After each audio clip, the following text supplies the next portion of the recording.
Oh, chimpanzee's that? He's gone and written it down again. That's the ever-changing jingle for Karl's diary, excerpts of which we like to read each week.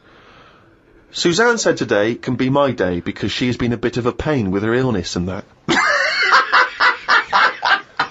So she said I can do what I want today. We went for a walk around Green Park. Loads of tourists were about looking at the Queen's house. She was in because the flag was up. I wouldn't want to live there. Why wouldn't you want to live there? Just because it's right in the centre of town? It's just not in a good place, is it? It's got a roundabout outside and that. Really busy. It's pretty good. I went for a pee in the toilets. When I came out, a pigeon had shat on Suzanne's coat. She was in a bit of a mood about it. A bird shat on my ear once. I left it for about 10 to 15 minutes until I got home. I washed it off, and in that 10 to 15 minutes, it had corroded me ear. Yeah, he's had a lot of problem with ears. He told me the other day, he got up, washed, had a bath, had some breakfast, went to the shops to get a newspaper and had a chat with a woman in the corner shop, got home, pottering around, looked in the mirror, he had a cotton bud sticking out of his ear. He went, what annoyed me was she didn't say anything. Like it's her responsibility. Yeah. No, but she knows me well enough to sort of, go, you got a cotton bud in your ear. No, she knows you well enough to go, Carl's got a cotton bud in his ear, I've seen worse. When you've got a cotton bud in your ear, what interrupted I think Suzanne called or my dad called or something, and then because I was running a little bit late because I'd been talking to them, the earbud was in, I just popped my coat on and went to the shop. Carl, you got a toothbrush in your mouth. Oh. Walked through Covent Garden. There were 5 of them mimes knocking about. I don't understand why people take pictures of mimes. Everyone looks like a mime in a picture. That's so true. That's really true. If the point is they're staying still, if that's their skill, a picture won't tell that story. That's absolutely true. My dad took the cat to be put down today because it kept bumping into things since losing its sight. My mum said she's not going to get another one. She said the parrot is looking worried as it's seen the budgie and the cat go in the space of 3 months. Your mum said the parrot's looking worried. What happened to the cat then? It gets into a lot of fights. It lost one eye, and then it got into another fight and lost another. Oh, and it was just walking around bumping into stuff. The vet sort of said, oh, we can do stuff to keep it alive and all that, but it's a bit out of order, isn't it? Because it costs a fortune, they shouldn't tell you.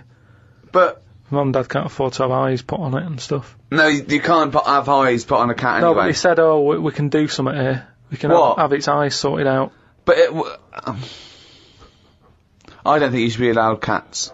Why? Not the Pilkington family. Why not? Well, they have good lives. Yeah, I know, but they have good lives whilst they're still knocking about. It's just that we get through them. It's a good job you're not going to have kids. Oh, God almighty. I can't believe it.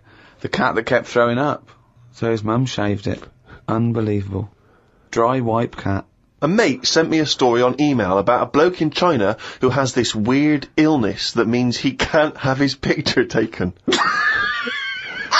That's not the weird bit. If he tries, his body doesn't appear in the photo. Don't talk shit. He has had group pictures taken and everyone appeared apart from him. Don't talk shit. The story had a picture next to it of a family photo and it said he was stood at the back, but you couldn't see him. Right. He wasn't in the picture. He was in the picture. No, he wasn't in the picture. He's done loads of tests and stuff. No, I haven't done loads of tests. This is bollocks. There's no way this is scientifically possible. What's his Yeah, now he's wanted. Just a white bit of paper up on the police wall.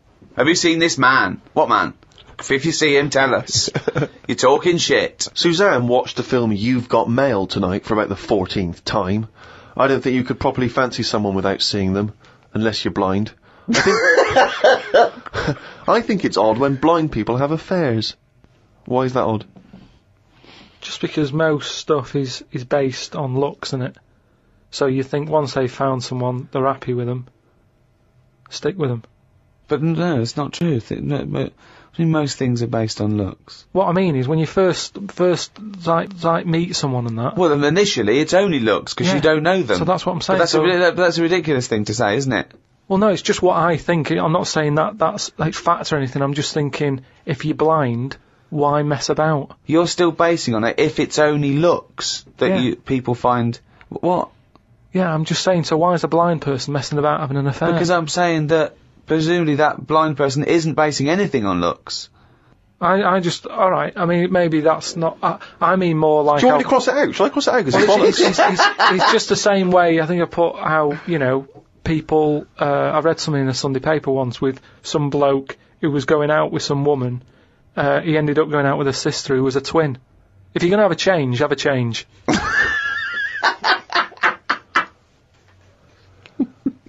Spoke to Ricky about trips to the moon.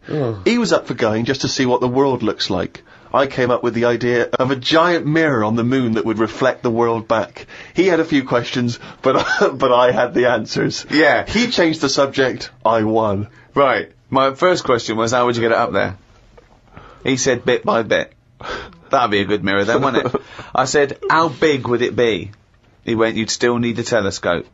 I said, how would you get it on the right side of the moon, always facing the right? He went, what?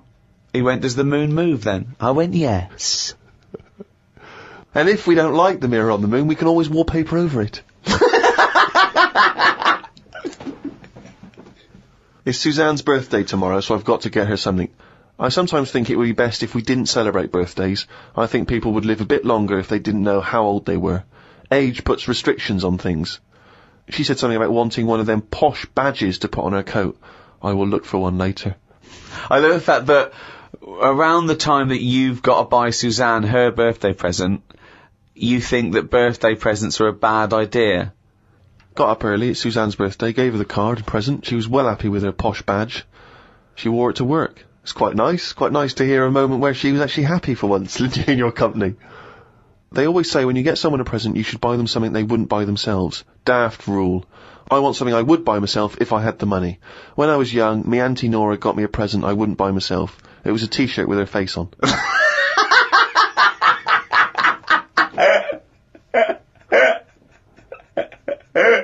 Looked at what's been going on in the world. Someone has found some people who live in an old town somewhere where they are so old-fashioned they still walk on all fours. There is a picture of them and they use shoes on their hands. That's not old-fashioned. Why is that old-fashioned? That's some kind of regressive evolution. Yeah, really old-fashioned. Yeah. Well, it's not true, is it? It is true. It's somewhere in, Well, I believe they have found a group of people that are living and walking around on all fours, but Yeah, I don't believe they're wearing shoes on their hands. And I don't believe they haven't evolved to standing up. No, they just haven't seen other people walking on 2 feet. Don't talk shit all your life. That's all it's about, though, isn't it? You copy. When you're a baby, if you were stuck in a room, you'd wander about on all fours, because that's the way, that's an easy way of getting about. So you only walk on 2 feet because you see everyone else doing it. Well, I don't believe that is the case, because as I understand it, some of the family are walking on 2 feet. So I don't know what the ins and outs of it are. I know there's a forthcoming documentary on the BBC, so maybe we should watch that and then we'll all know what's going on. Instead of just leaping to conclusions because you read half of it on the internet and then skipped on to something all else. I'm saying is, though, you would wear shoes on your hands if you're roaming about like that. So you just confessed there that you leapt from fact to fiction, did you, in the space of one diary entry? It's just that I saw a little picture. And you assumed that they'd be wearing shoes on their feet? If they've got shoes on their feet, they might as well have them on their hands, because their hands are doing the same as the feet. If you're not going to wear them on your hands, don't put them on your feet then. I'm beginning to think some monkey news was bollocks. Treated Suzanne to her tea, went and got her a curry from the shop opposite. While I waited for the food, I read a story in the Metro newspaper about an alien gang that kept appearing in someone's garden. Christ. The bloke moved, but when he used to pass the house at night, he would still see the aliens knocking about, hiding underneath his old shed. There was other alien stuff, but I had to go as the food was ready. Brilliant. Yeah, it's a bit annoying, that. Yeah, load of bollocks again. Well, good. More drivel from Karl's diary next week.